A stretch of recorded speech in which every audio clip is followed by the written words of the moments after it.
أعوذ بالله من الشيطان الرجيم بسم الله الرحمن الرحيم إن الحمد لله والصلاة والسلام على رسول الله وعلى آله وصحبه وسلم تسليما كثيرا أما بعد رب اشرح لي صدري ويسر لي أمري واحلل عقدة من لساني يفقهوا قولي السلام عليكم ورحمة الله وبركاته আশা করি আপনারা সবাই ভালো আছেন। প্রথমে আমি একটা ডিসক্লেমার দিয়ে শুরু করি, ঠিক আছে? প্রথমে আমি তিনটা বিষয়ে আপনাদের কাছে মাফ চেয়ে নিচ্ছি। প্রথম বিষয়টা হলো, আমি পাবলিক স্পিচ দিয়ে অভ্যস্ত না। I prefer writing. লেখার অনেক সুবিধা আছে, আপনি এডিট করতে পারেন, রিভাইজ করতে পারেন, মুছে ফেলতে পারেন, রাইট? কিন্তু বলার সময় এগুলো করার সুযোগ নেই। অ্যান্ড আমার আসলে বলার যেহেতু অভ্যাস নাই, তাই আমি আসলে খুব সুন্দর করে গুছায় বলতে পারবো, এটা আমার কাছে মনে হচ্ছে না। এটা হলো 1 নম্বর বিষয়। 2 নম্বর বিষয় হলো, আমাকে বাসা থেকে বলে দিছে যে সুন্দর বাংলা ভাষায় কথা বলতে, কিন্তু বাসার অনেক কথার মতো এই কথাটাও সম্ভবত আমি রাখতে পারতেছি না, কারণ প্রমিত বাংলা ভাষা যেটা করেছি খেয়েছি এটা বলতেও আমি অভ্যস্ত না। তা আমি যেটা অনেক চেষ্টা করি হয়তো বা কিছু বলতে পারবো, বাট এটা খুব ডিফিকাল্ট হয়ে যাবে। সো আপনাদের কষ্ট করে এটা একটু শুনতে হবে। তো এই দুটোর বিষয় বলতেছি এই জন্য, কারণ আলহামদুলিল্লাহ আজকে যারা বক্তব্য দিচ্ছেন তারা সবাই খুব সুন্দর করে কথা বলেন, সবাই সুবক্তা, খুব গুছায় কথা বলেন। তো আপনারা যদি ওনাদের বক্তব্যের মতো বক্তব্য আমার কাছে এক্সপেক্ট করেন তাহলে আসলে হবে না। আমার বক্তব্যটা আপনাদের একটু কষ্ট করে শুনতে হবে, একটু অগোছালো বক্তব্য হবে, ভাঙাচোরা বক্তব্য হবে। এটা হলো 2টা বিষয়। 3 নম্বর বিষয়টা হলো, আজকে কিছু বক্তব্যে কিছু কথা আসতে পারে যেগুলো কঠিন লাগবে কারো কাছে।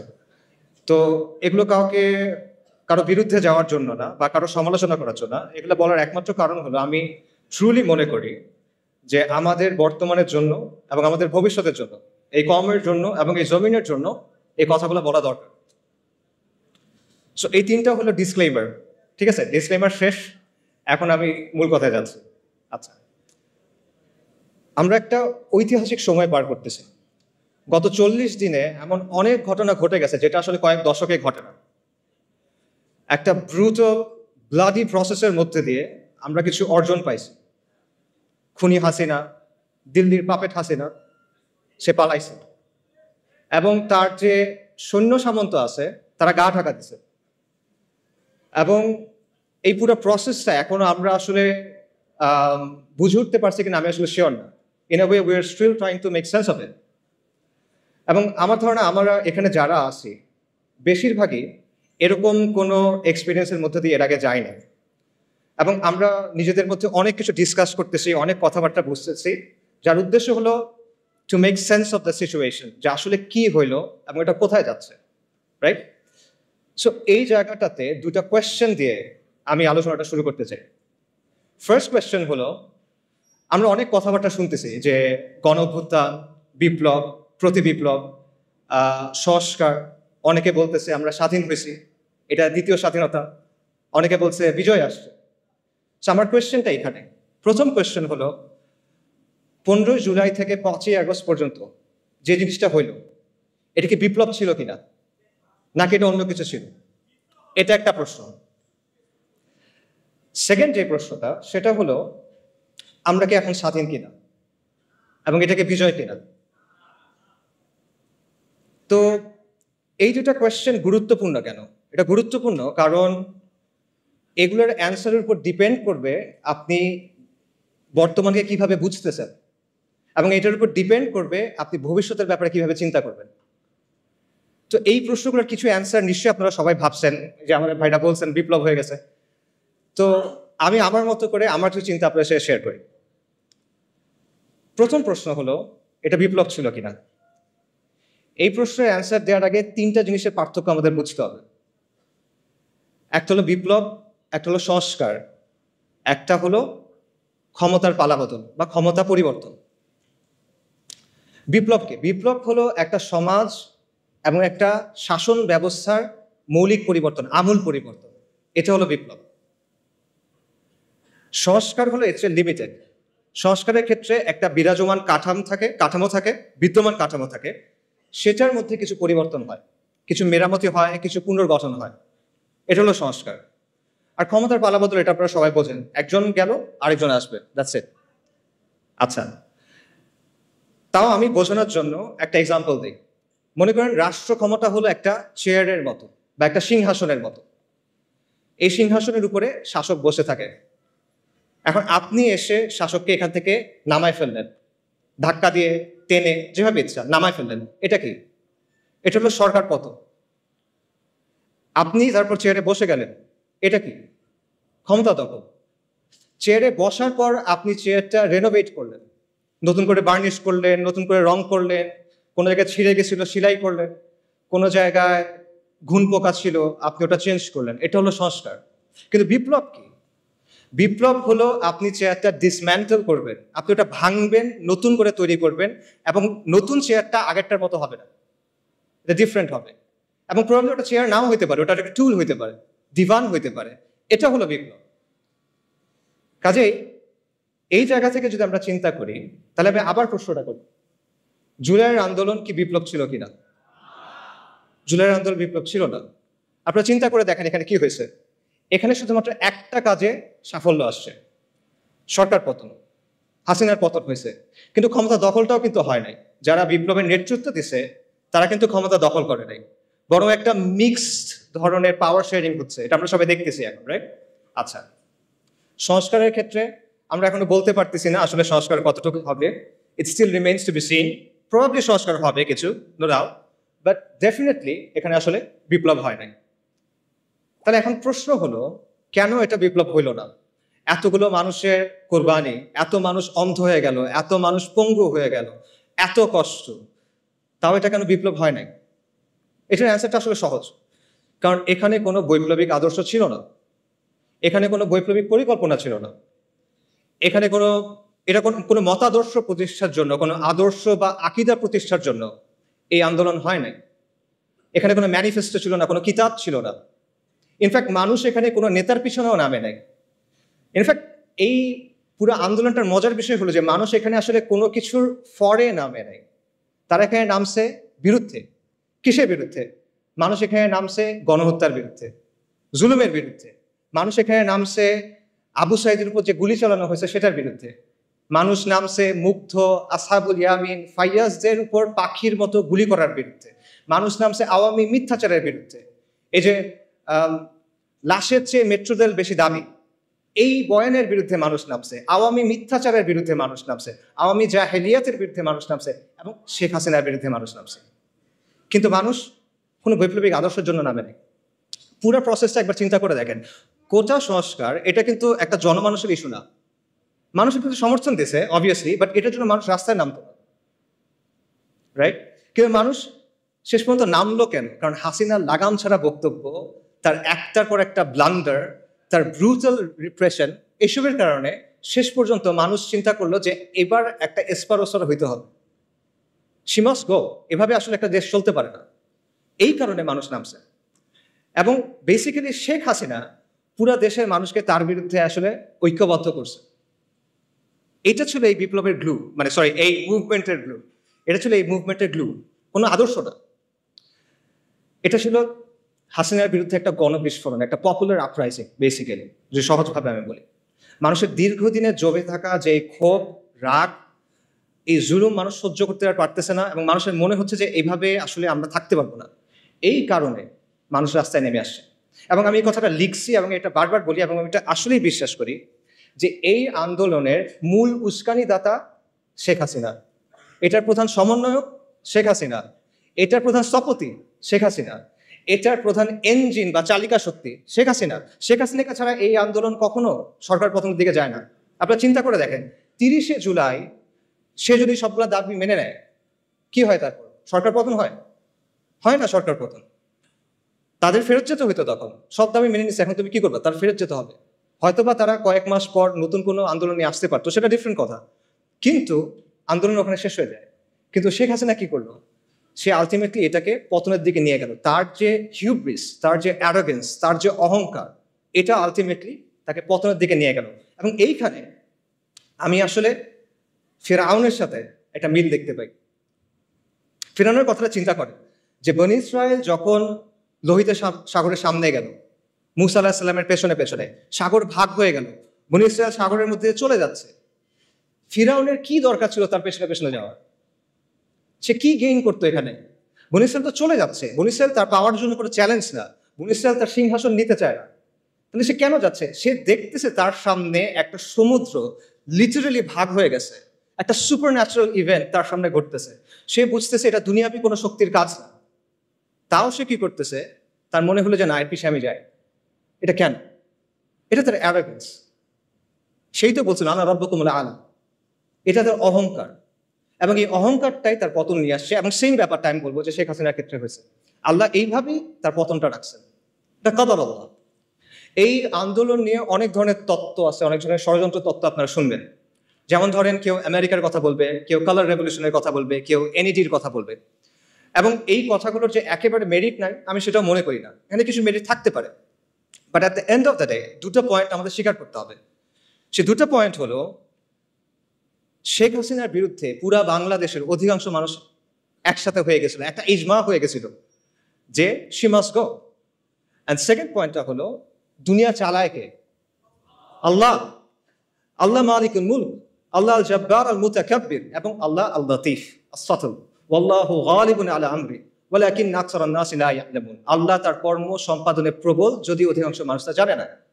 অনেক মানুষের অনেক পরিকল্পনা থাকে, মাখলুকের অনেক পরিকল্পনা থাকে, অনেক ষড়যন্ত্র থাকে, but at the end of the day কার ইচ্ছা বাস্তবায়ন হয়? ওয়া মাকারু ওয়া মাকরুল্লাহ ওয়াল্লাহু খায়রুল মাকিরিন। সবাই পরিকল্পনা করে, আল্লাহও পরিকল্পনা করে, আল্লাহর পরিকল্পনা বাস্তবায়ন হয়। ওয়ালা গালিবা ইল্লাল্লাহ ওয়া হুয়া আলা কুল্লি শাইইন কাদির। সো এই বিষয়টা আমাদের মাথায় রাখা দরকার। আমরা যেন একটা ব্যালেন্স পজিশনে থাকি। ব্যাপারটা যেন এমন না হয় যে আমরা চিন্তা করতেছি যে কেউ সেভিয়ার আসছে আসমান থেকে নেমে বাংলাদেশকে অনেক কিছু করে দিবে, এরকম কিছু আমরা চিন্তা করার দরকার নাই। আবার আমাদের এটাও চিন্তা করার দরকার নাই যে সবকিছুই মনে হয় ইলুমিনাতি করে বা আমেরিকা করে বা অমুক কেউ করে। ব্যাপারগুলো আসলে এরকম না। দুনিয়া কন্ট্রোল করেন আল্লাহ। যাই হোক, আমি মূল আলোচনায় যদি ফেরত চাই, আমরা শুরু করছিলাম একটা প্রশ্ন দিয়ে, এটা বিপ্লব কিনা? এটা বিপ্লব না। এটা ছিল শেখ হাসিনার বিরুদ্ধে গণবিস্ফোরণ। এটা ছিল হাসিনার পতনের ব্যাপারে মানুষের মধ্যে যে মনোভাব অলরেডি চলে আসছিল, সেটা একটা বাস্তবায়ন।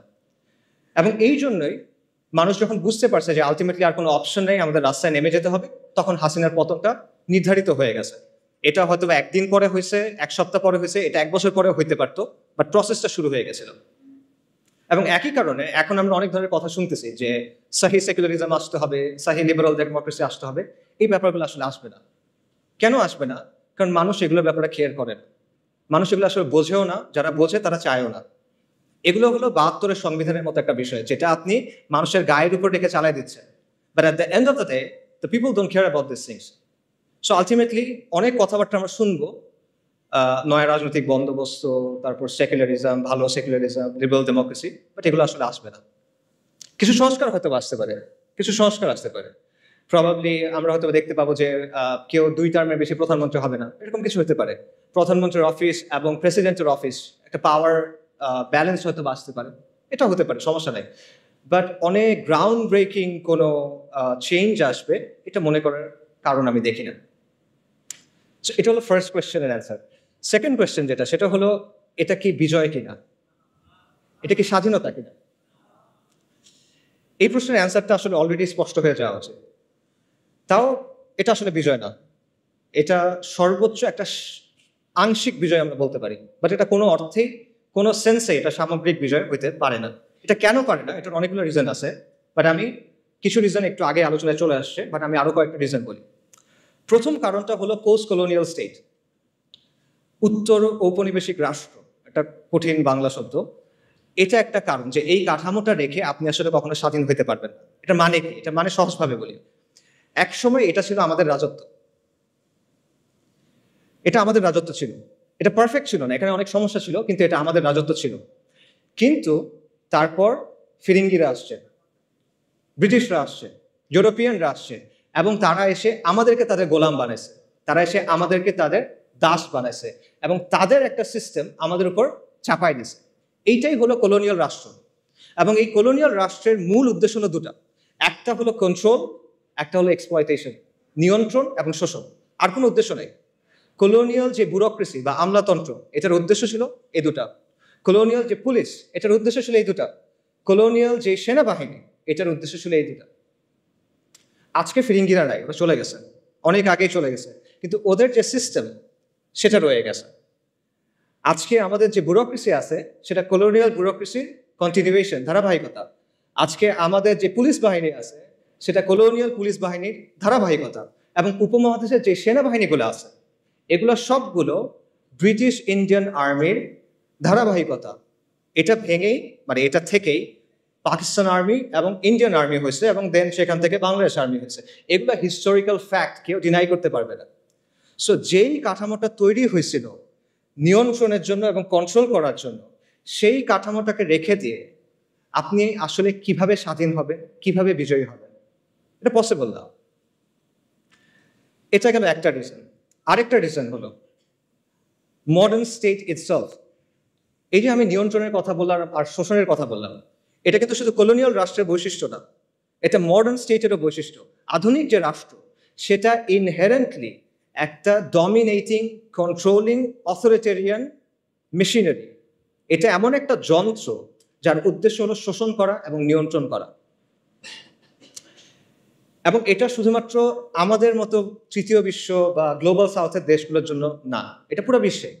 আমাদের দেশে একটা ধারণা আছে যে হাসিনার যে সেকুলারিজম ওইটা ছিল দাইফ সেকুলারিজম বা মওদু সেকুলারিজম, আর আমেরিকাতে যেটা আছে বা ইংল্যান্ডে যেটা আছে বা মতান্তরে ফ্রান্সে যেটা আছে এটা হলো সাহি সেকুলারিজম। কিন্তু এই যে নিয়ন্ত্রণের ব্যাপারটা, কন্ট্রোলের ব্যাপারটা, এটা সেখানেও আছে। এটা নিয়ে অনেক একাডেমিক আলোচনা আছে, আমি সেই আলোচনায় যাব না। আমি আপনাদের একটা এক্সাম্পল দিব, যে এক্সাম্পলটা আপনারা সবাই দেখছেন। সেটা হলো কোভিডের কথা চিন্তা করে দেখেন, বিশেষ করে লকডাউন এবং ভ্যাকসিনের কথা। আচ্ছা, সেকুলারিজম এবং লিবারাল ডেমোক্রেসি আপনাকে অনেক সুন্দর সুন্দর কথা বলবে, স্বাধীনতা, অধিকার, এরকম অনেক কথা বলবে। বাট লকডাউনের সময় কি হয়েছে চিন্তা করে দেখেন তো। একদিনের মধ্যে আপনার সব অধিকার, আপনার সব স্বাধীনতা নাই, শেষ। আপনি ঘরের বাইরে যেতে পারবেন না, চাকরিতে যেতে পারবেন না, মসজিদে যেতে পারবেন না। কারো বাপ মারা গেছে, সে বাপকে দাফন করতে যেতে পারতেছে না। কারো বাচ্চা হসপিটালে, সে তার কাছে যেতে পারতেছে না। এটা কি? এটা টোটাল কন্ট্রোল আপনার জীবনের উপরে। এবং আমরা দেখছি যেখানে রাষ্ট্র যত শক্তিশালী সেখানে লকডাউন তত টাইট। আমাদের মতো দেশগুলোতে রাষ্ট্র পুরোপুরিভাবে অতটা শক্তিশালী না, যে কারণে আমরা কিছুটা মুভমেন্টের সুযোগ পাইছি। কিন্তু আপনি যদি ওয়েস্টের দিকে তাকান, দেখবেন সেখানে এক্সট্রিমলি টাইটভাবে লকডাউনগুলো এনফোর্স করা হয়েছে। তো এই যে লকডাউন, এটা কিন্তু আপনি দেখেন, এটা আপনার সমস্ত অধিকার, স্বাধীনতাকে নিয়ন্ত্রণে নিয়ে ফেলা হলো। এটা একটা রিপ্রেশন, এটা একটা কর্তৃত্ববাদ, এবং এটা সেকুলার ডেমোক্রেসিগুলাই করতেছে। এবং এর মধ্যেও আমরা দেখছি যে দুটা অংশ হয়ে গেছে, যে সাধারণ মানুষ লকডাউনের মধ্যে বাসায় বসে আছে, পাগল হয়ে যাচ্ছে, সর্বশান্ত হয়ে যাচ্ছে। অন্যদিকে এলিট যারা, তারা পার্টি করে বেড়াচ্ছে, এরকম খবর আসছে, ও খবরে পার্টি করে বেড়াচ্ছে।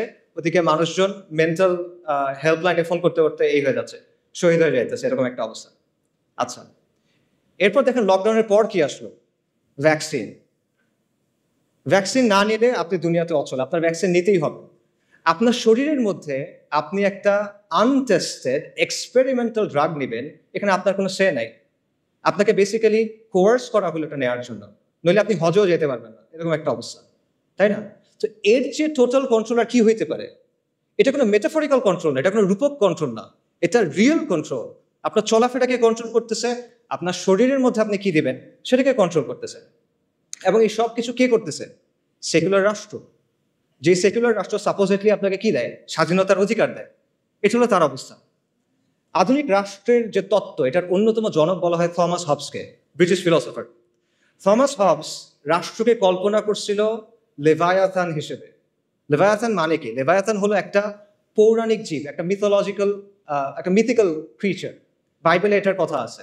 এটা হলো একটা সামুদ্রিক জীব যেটার আকার অত্যন্ত বড়, এটাকে হারানো যায় না, এটা এতটা বড়, ওভারকাম করা পসিবল না। তো হবস রাষ্ট্রকে চিন্তা করছিল একটা দানবীয় শক্তি হিসেবে, এবং বাস্তবে তাই হয়েছে। রাষ্ট্র একটা দানবীয় শক্তিতে পরিণত হয়েছে, একটা সর্বব্যাপী ভয়ঙ্কর দানবে সে পরিণত হয়েছে, যে নিজেই আইন বানায়, যে নিজেই আইনের ব্যাখ্যা করে এবং যে নিজেই আইনের প্রয়োগ করে। রাষ্ট্রের উপরে কোনো রেফারেন্স নাই, সবার উপর রাষ্ট্র সত্য, তাহার উপর নাই।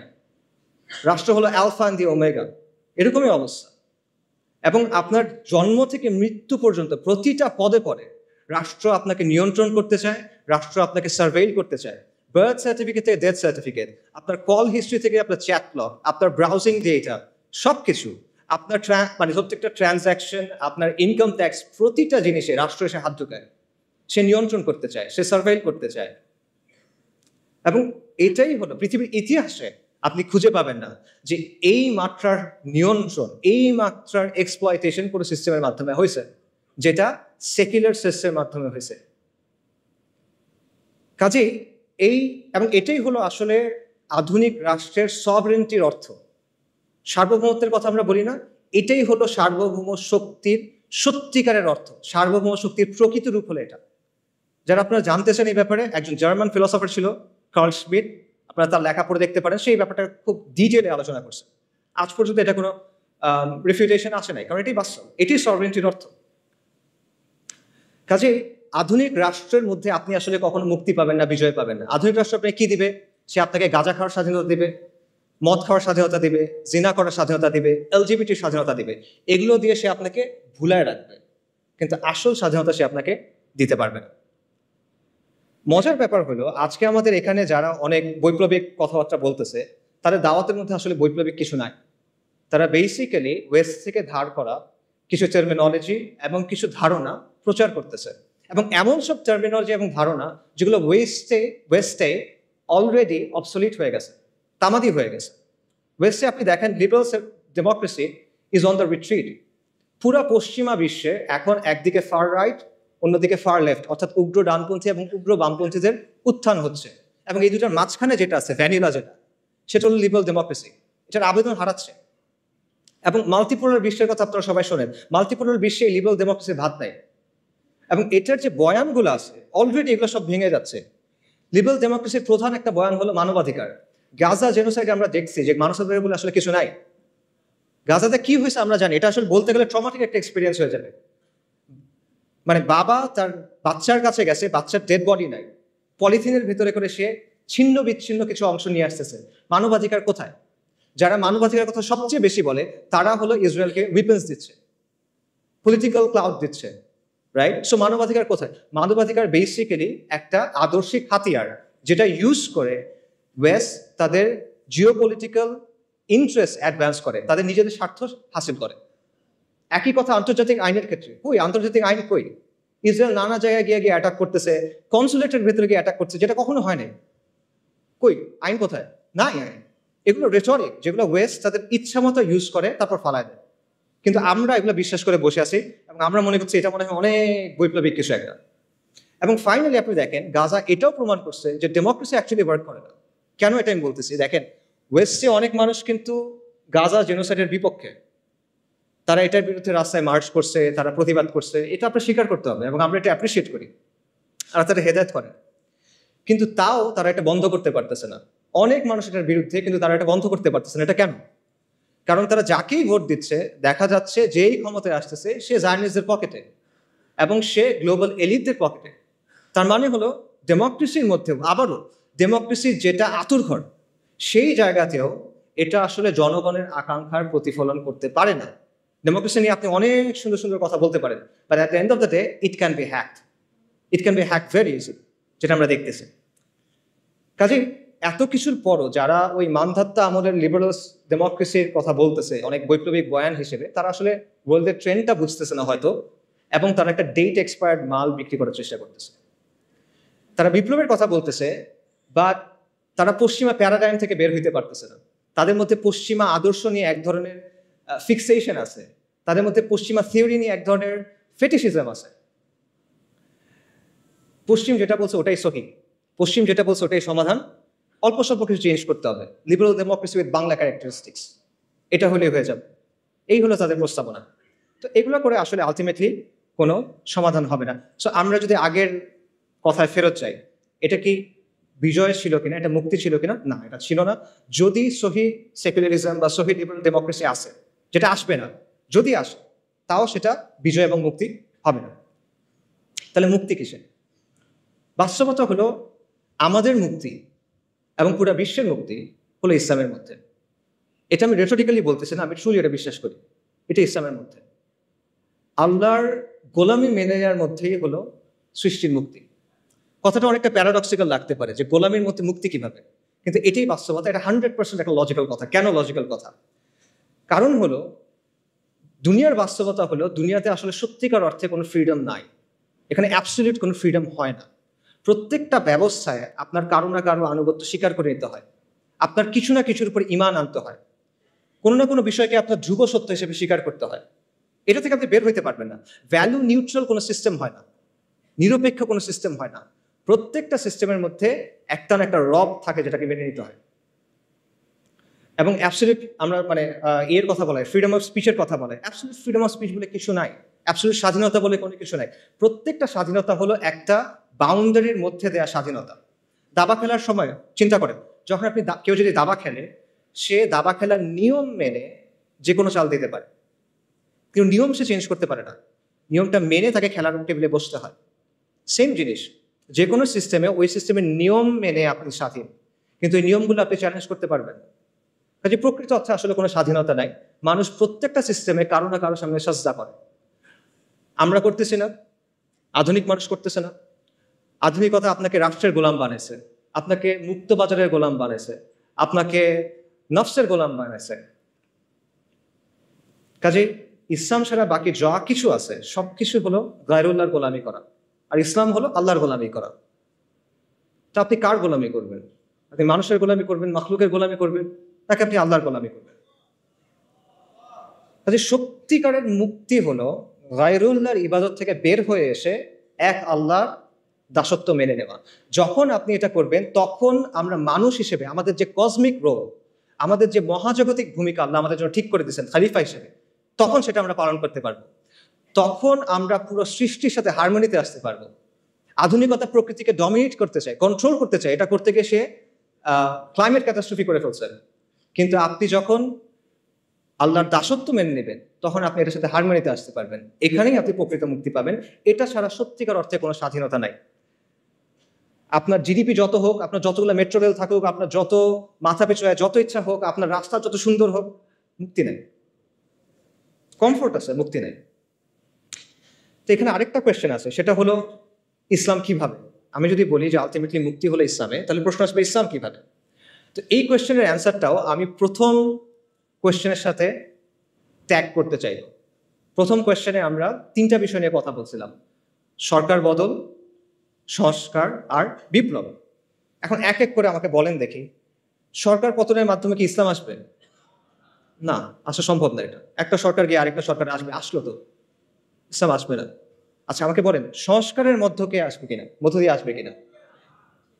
সংস্কারের মধ্যে এটা সম্ভব না, কারণ আপনি যে সিস্টেমটার মধ্যে আছেন সেটা হলো একটা সেকুলার লিবারাল, একটা সেকুলার ব্যবস্থা। এই ব্যবস্থাটা মৌলিকভাবে ইসলামের সাথে সাংঘর্ষিক। এখন আপনি কিভাবে সংস্কার করে করে এটাকে ইসলামে নিয়ে যাবেন? ইটস পসিবল না। আমি আপনাকে একটা এক্সাম্পল দিই। সংস্কারের সবচেয়ে বহুল ব্যবহৃত পদ্ধতি কি? ডেমোক্রেসি। ডেমোক্রেসি হলো ইনহেরেন্টলি একটা রিফর্মিস্ট অ্যাপ্রোচ, একটা রিফর্মিস্ট মেথড। ডেমোক্রেসিতে কি করা হয়? একটা ব্যবস্থার মধ্যে মৌলিক বিষয়গুলোর ব্যাপারে আমরা একমত, এর মধ্যে আমরা কিছু পরিবর্তন আনতে চাই, কিছু বিষয়ে মতপার্থক্য আছে, এগুলো আমরা সলভ করতে চাই। এই জায়গায় ডেমোক্রেসি কাজ করে, এবং ডেমোক্রেসি কাজ করে ইনক্রিমেন্টাল বা গ্র্যাজুয়াল চেঞ্জের মাধ্যমে। এখন আপনি আমাকে বলেন, আপনি কিভাবে অ্যাকচুয়ালি এই প্রসেসে সেকুলার রাষ্ট্র থেকে ইসলামী ব্যবস্থায় যাবেন? আমি আপনাদের বাংলাদেশের এক্সাম্পল দিই।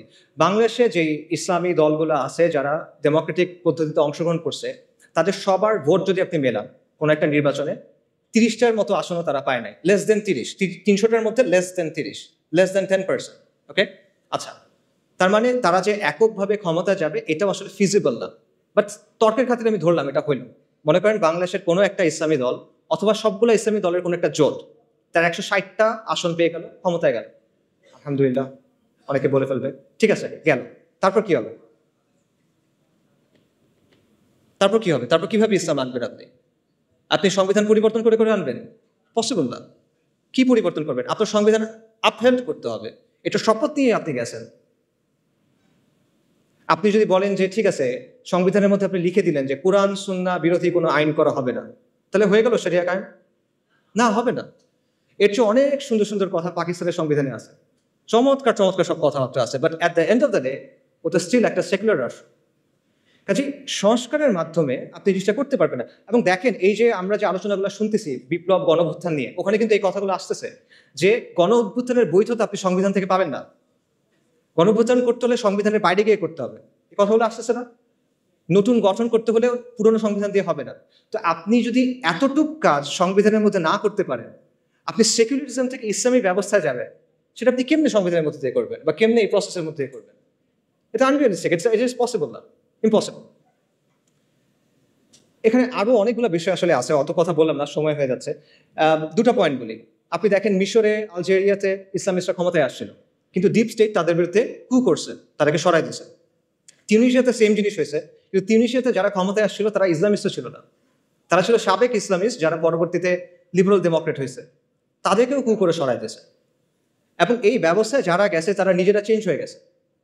1980-র দশকে অনেকগুলো মুসলিম দেশের ইসলামী মুভমেন্টগুলো অনেক তর্ক বিতর্কর পর একটা সিদ্ধান্ত নিয়েছিল যে ঠিক আছে, আমরা ইসলাম কায়েমের জন্য ডেমোক্রেটিক পদ্ধতি ইউজ করব।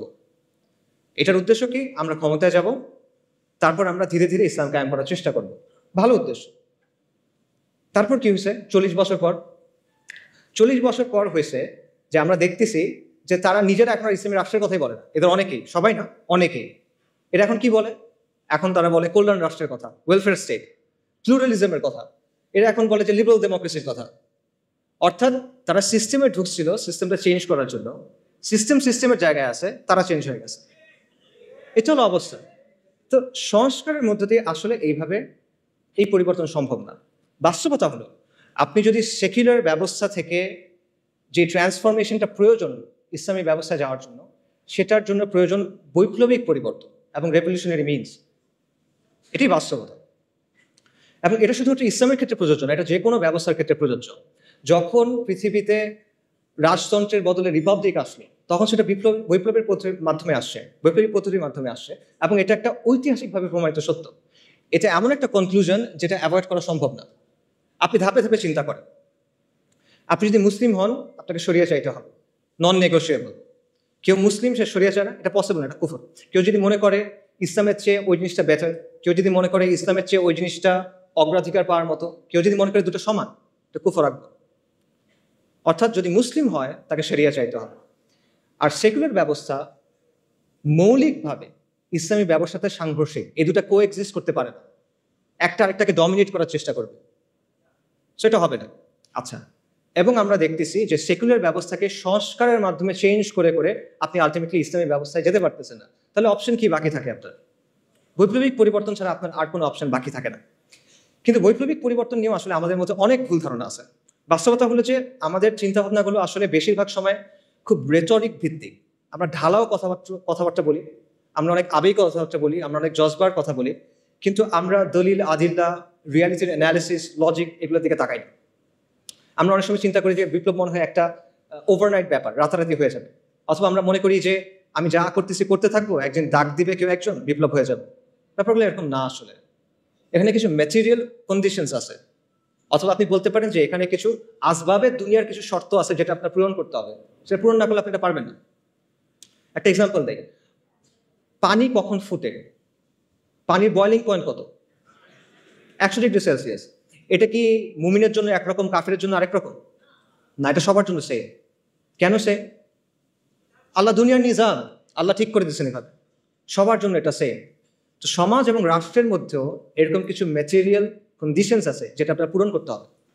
এই জিনিসটা আপনি আবেগ বা জজবা দিয়ে, আমরা হকের উপর আছি, জাস্ট এই বিষয়টা দিয়ে আপনি বাইপাস করতে পারবেন না। এই রিকোয়ারমেন্ট আপনাকে ফুলফিল করে আসতে হবে। হ্যাঁ, এমন হইতে পারে যে কাফেরদের জন্য যে রিকোয়ারমেন্ট, সেখানে আমাদের কিছু অ্যাডিশনাল রিকোয়ারমেন্ট থাকতে পারে। যেমন আমাদের ইমানি, আমলি, শারঈ, আকাইদি কিছু রিকোয়ারমেন্টস থাকবে, যেটা একটা কমিউনিস্টের থাকবে না। কিন্তু ম্যাটেরিয়াল রিকোয়ারমেন্ট সেম, এটা আপনার লাগবে। তো এটা বাইপাস করে আপনি আসলে বৈপ্লবিক পরিবর্তনের দিকে যেতে পারবেন। এটা না করে আপনি যদি শুধু বলেন যে আমার ইমান আছে, আমার অনেক জজবা আছে, আমরা তো হকের উপর আছি, এভাবে আর হবে না। এটা তাওয়াক্কুলের ভুল বুঝ। বাস্তবতা হলো বৈপ্লবিক পরিবর্তন একটা লম্বা, জটিল, রুক্ষ প্রক্রিয়া, কঠিন একটা প্রক্রিয়া। এর মধ্যে নানা ধরনের জটিলতা আছে এবং এটার মধ্যে মাল্টি স্টেজ আছে, মানে মাল্টিপল স্টেজেস আছে, একাধিক স্টেজ আছে। ব্যাপারটা এভাবে চিন্তা করেন, মনে করেন আপনি কালকে আম খাইতে চান, আপনি আজকে গাছ লাগালেন, এটা হবে? হবে না। আপনি কালকে আম খাইতে চান, আপনি আজকে গাছ লাগালেন, হবে না, কালকে তো ফল আসবে না। একটা লম্বা প্রসেসের মধ্যে দিয়ে যাওয়ার পর ফল আসবে। তো আপনি ওভারনাইট এটা চাইতে পারেন না যে আমি আজকে গাছ লাগাবো, কালকে ফল আসবে, হয় না। আচ্ছা, আরেকটা জিনিস চিন্তা করেন, মনে করেন আপনার প্রতিবেশী, তার বাসায় জামের গাছ আছে এবং তার বাসার গাছে জাম ধরছে, সে জাম পাড়তেছে। কারণ আপনি তার কাছে গিয়ে বললেন, আমাকে আমসত্ত্ব বানিয়ে দাও, আমাকে আমের শরবত বানিয়ে দাও, ম্যাঙ্গো স্মুদি দাও। এটা হয়? ইট ডাজন্ট ওয়ার্ক লাইক দ্যাট। যে বীজ বুনছে ফসল তার, যেই বীজ বোনা হয়েছে ওটাই আসবে। আম গাছে তো জাম হবে না। একটা সেকুলার আন্দোলন হয়েছে, সেকুলারদের নেতৃত্বে একটা আন্দোলন হয়েছে, অথবা একটা ইস্যু ভিত্তিক আন্দোলন হয়েছে, আন্দোলন শেষ হয়ে গেছে। এখন আপনি তার কাছে গিয়ে বললেন যে আমাকে খিলাফা দাও, শরিয়া দাও। It doesn't work like that. সে কেন আপনাকে দিবে? আপনি কে? তার কষ্টের পরিশ্রম সে আপনাকে কেন দেবে? আর সে যদি দেয়ও, ধরেন সে দিল, সে যেটা দিবে ওটাকে ওই জিনিস যেটা আপনি চাচ্ছেন না, সেটা জাম, আপনি আম চাচ্ছেন, রাইট? সেটা আসলে হয় না। সো এই বিষয়গুলো আমাদের বোঝা দরকার। তাহলে করণীয় আসলে কি? আমি এখানেও আবার এক্সাম্পলে ফেরত চাই। একজন ভালো কৃষক কি করে? একজন ভালো কৃষক প্রথমে জমিটাকে তৈরি করে, আগাছাগুলো দূর করে, লাঙল দেয়, তারপর সে বীজ বুনে, তারপর সে আস্তে আস্তে এটাকে বড় করে, সার দেয়, পানি দেয়, কীটনাশক দেয়। তারপরে ফল আসবে কিনা এটা নিশ্চিত না, কিন্তু নানা কারণে ফল না আসতে পারে, পোকায় খেয়ে ফেলতে পারে, মরক ধরতে পারে, অনেক কিছু হতে পারে। এখানে একটা মানে একাধিক স্টেজ আছে। এই রেভলিউশনারি চেঞ্জের ক্ষেত্রে এই ব্যাপারটা আছে, এখানে একাধিক স্টেজ আছে। এবং এর মধ্যে প্রথম স্টেজ যেটা, লাঙল দেওয়ার যে স্টেজ, সেটা হলো একটা প্রজন্ম তৈরি করা, সমাজের মধ্যে শরিয়ার পিপাসা তৈরি করা, সমাজের কাছে এটাকে একটা ভায়াবল অপশন হিসেবে নিয়ে আসা। এবং এটা 2-5 বছরের কাজ না, এটা একটা ডেকেডস লং প্রজেক্ট। এটা আপনি বাইপাস করতে পারবেন না। এবং এটা কিন্তু একটা স্টেজ, এরপরে আরো স্টেজ আছে। আপনি লাঙল দিচ্ছেন শুধু, এরপর বীজ বুনতে হবে, গাছটা আস্তে আস্তে বড় করতে হবে, সার দিতে হবে, এটসেট্রা এটসেট্রা। তো এটা একটা মাল্টি স্টেজ প্রসেস এবং একটা লং টার্ম প্রসেস। এই বিষয়টা আমাদের বোঝা দরকার। এটা রাতারাতি অর্জন করার কিছু না। এবং কেবল জজবা দিয়ে, কেউ রেটরিক দিয়ে, জেনেরিক কিছু কথা বলে, গরম গরম স্লোগান দিয়ে বা ভক্তি দিয়ে, আমি অমুককে অনুসরণ করি, উনি বলছেন তারা এটা ঠিক, এভাবে এই জিনিসটা হবে না। দুনিয়া এভাবে চলে না। তো এই ধরনের পরিবর্তন নিয়ে আসলে আরো অনেক কথা বলার সুযোগ আছে, বাট ওইদিকে আর না যাই, সময় যেহেতু নাই। আমি যেটা বলবো সেটা হলো যে আপনি সংস্কারের পথ বেছে নেবেন না বৈপ্লবিক পরিবর্তনের পথ, এটা আপনার ডিসিশন, এটা আমি আপনাকে বলে দিব না। আমি শুধু আপনাকে এইটুকু বলবো যে ডিসিশনটা ভেবে চিনতে নেন, বুঝে শুনে নেন, এবং সৎ হন নিজের সাথে এবং অন্যের সাথেও সৎ হন। ধরেন কেউ মনে করলো যে আসলে সংস্কারের পদ্ধতি নিতে হবে, কারণ বাংলাদেশের যে জিওপলিটিক্যাল লোকেশন, আমাদের সমাজের যে অবস্থা, আমাদের প্রতিবেশী দেশ, এরকম অনেকগুলো বিষয় আছে যার কারণে এখানে আসলে বৈপ্লবিক পরিবর্তন সম্ভব না। এটা করতে গেলে লাভের চেয়ে ক্ষতি বেশি হবে। তাই আমি যেটা করব, আমি অল্প স্বল্প ভালোর জন্য চেষ্টা করব, সংস্কারের কিছু চেষ্টা করব। আমার উদ্দেশ্য হবে মুসলিমদের স্বার্থ সংরক্ষণ করা, আমার উদ্দেশ্য হবে আমর বিল মারুফ নাহি আনিল মুনকার। ঠিক আছে, এটা একটা ভায়াবল পজিশন হয়তো হইতে পারে। আপনি এই পজিশন যদি নেন, তাহলে আপনার দায়িত্ব হলো নিজের কাছে স্বীকার করা এবং মানুষের কাছে বলা যে এটা আমার পদ্ধতি, এই পদ্ধতি দিয়ে ইসলাম আসবে না, এটা আপনার বলতে হবে। আপনি সংস্কারের পদ্ধতি নেবেন, কিন্তু আপনি বলবেন যে আমি বিপ্লব করতেছি, এটা হলে হবে না। আপনি এমন কোনো প্রতিশ্রুতি দিবেন না যেটা আপনি ডেলিভার করতে পারবেন না। Don't promise something that you can deliver, right? এটা ধোকাবাজি, পিওর ধোকাবাজি। এই জিনিসটা করে দেন।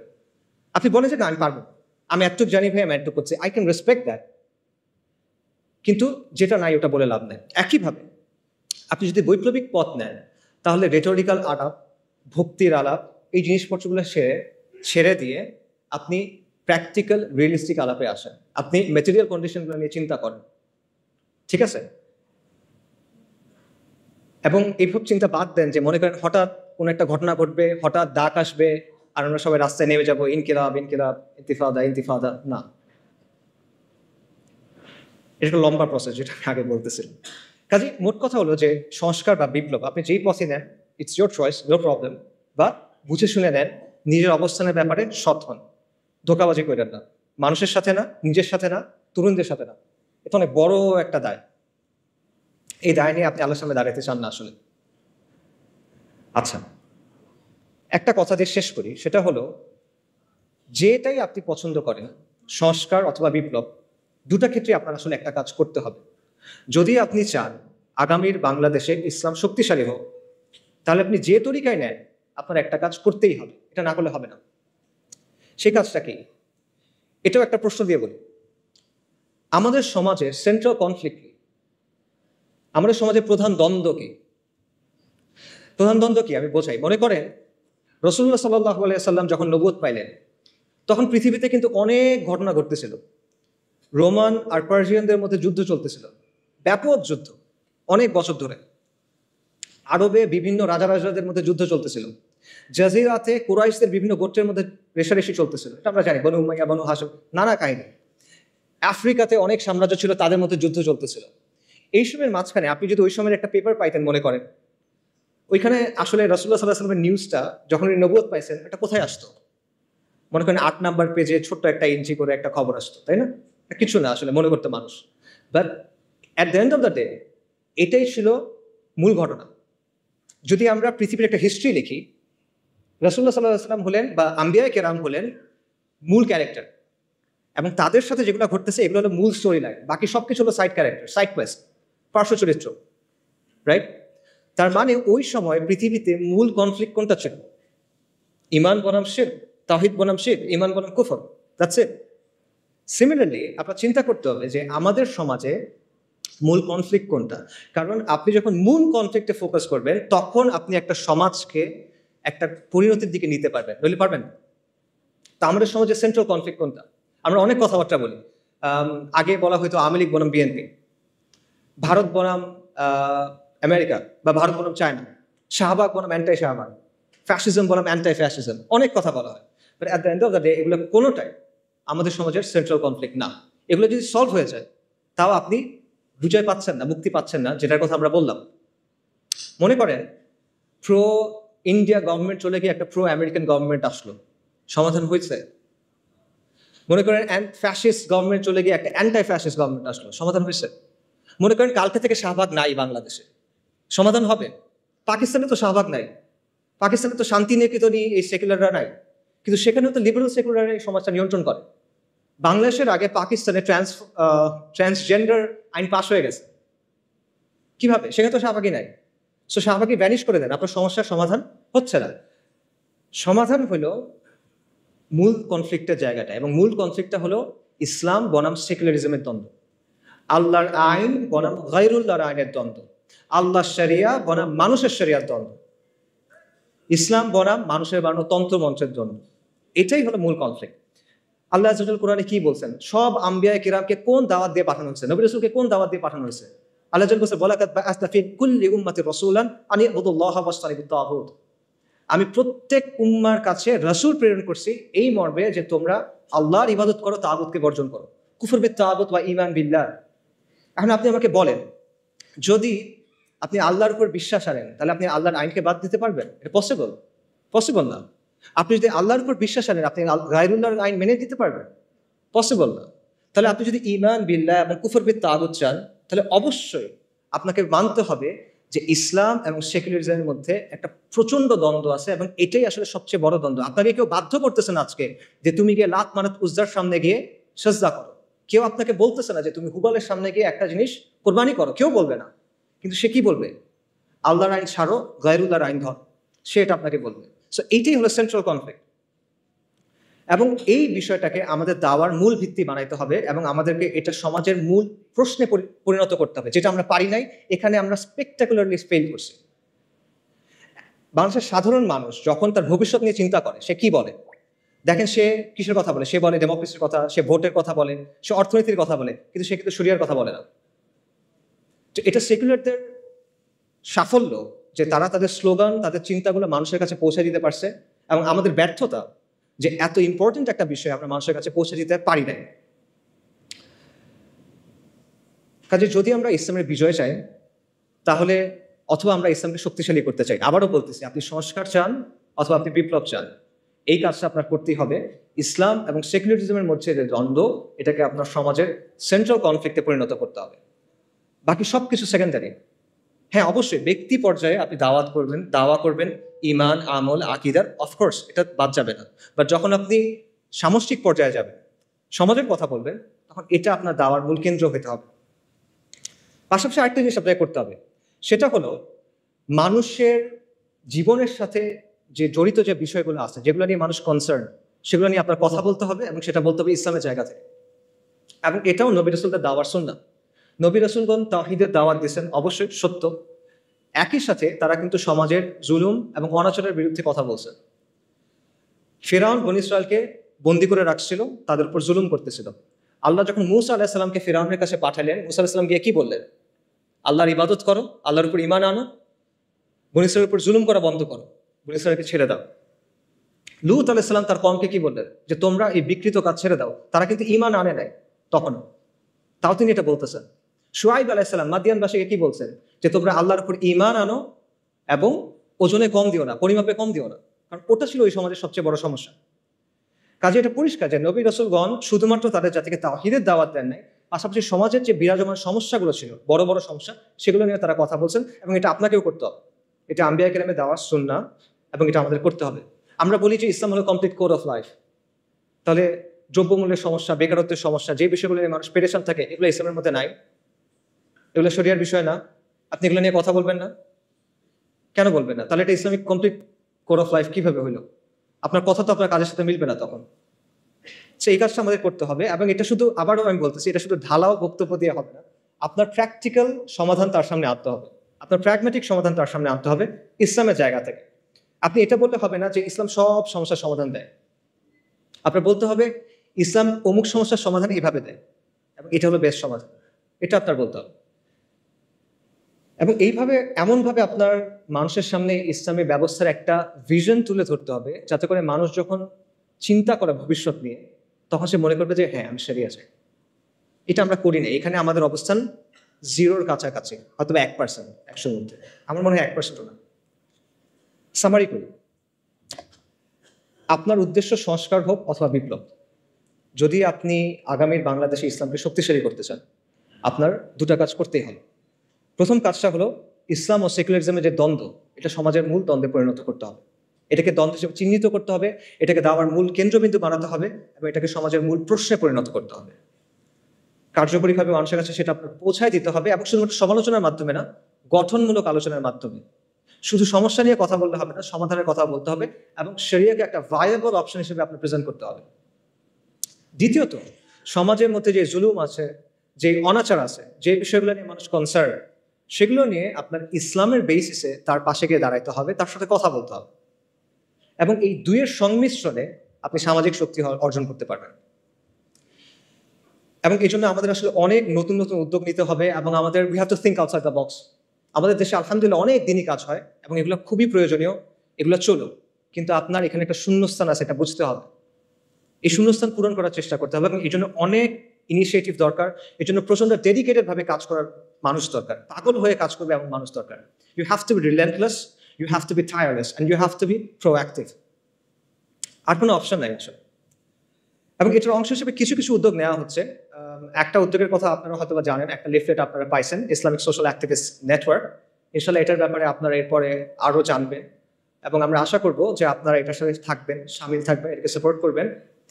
এর পাশাপাশিও আসলে আরো অনেক ধরনের উদ্যোগ দরকার, এবং এখানে অনেক যোগ্য মানুষ আছেন, জ্ঞানীগুণী মানুষ আছেন। আমি বলবো আপনারা সবাই এই বিষয়গুলো নিয়ে চিন্তা করেন, আপনার কাজ করতে হবে।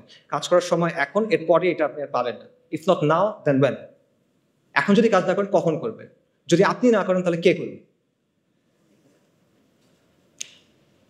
আমার কথা এতক্ষণ শোনার জন্য সবাইকে ধন্যবাদ। আমি স্পেসিফিক্যালি সিয়ানকে এবং রফিক ভাইকে ধন্যবাদ জানাবো অ্যারেঞ্জ করার জন্য। আর জুলাই আন্দোলনের সময় এবং এই বন্যার সময় আমাদের যারা মারা গেছেন, আমরা তাদের সবার রুহের মাগফিরাত কামনা করি। ওয়া আখিরু দাওয়ানা আলহামদুলিল্লাহি রাব্বিল আলামিন। আসসালামু আলাইকুম ওয়া রাহমাতুল্লাহি ওয়া বারাকাতুহু।